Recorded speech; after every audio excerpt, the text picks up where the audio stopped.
kwa sababu utavuka. Usiwaogope hao. Lakini ni wengi sana, lakini walio upande wetu ni wengi zaidi. Usiwaogope hao. Mstari wa 11. Tazama, wote walioona hasira juu yako, watatayarika na kufadhaika. Watu wanaoshindana na wewe watakuwa si kitu. Watu wanaoshindana watakuwa si kitu, na kuangamia.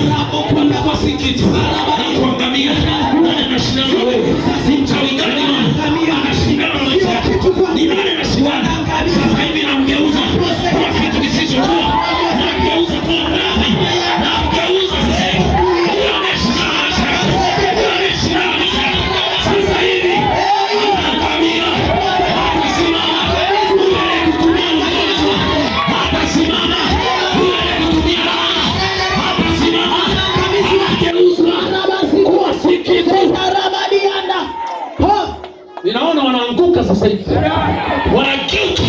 Wale waliokuwa wajeuri wakitesa maisha yako wanageuzwa kuwa kitu kisichokuwa, wanaangamia kuanzia sasa. Hawatashindana na wewe, lakini ni wachawi kwenye uliko wako. Wao wanakutisha, wamekwambia usiku ingia kwenye mfumo wetu, tutakuangamiza na wewe.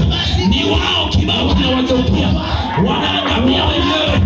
Wewe utatoka salama, unatoka salama, hautaangamia kwa jina la Yesu. Huyo anakimbia, huyu. Hao wameanza kukimbia wenyewe. Hao kamata huyo. Wakamata wasikamata. Sema kamata. Hao waliokutesa sasa hivi wanaangamizwa. Upanga wa Bwana uko hapa. Hawatasimama.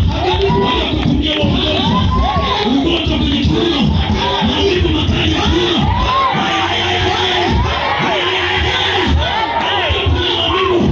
kwenye mgongo, wanaangamia. Wanakuwa siki, wanaangamia, wanakuwa siki.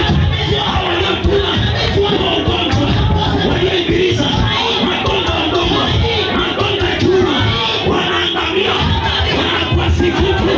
Kamata hao.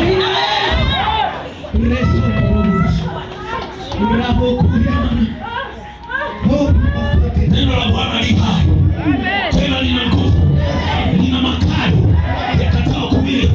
Hili neno lipenye mahali, hili neno lipenye mahali. Yesu ni injili ya kawaida. Injili ni uwezo wa Bwana uletao wokovu. Injili ni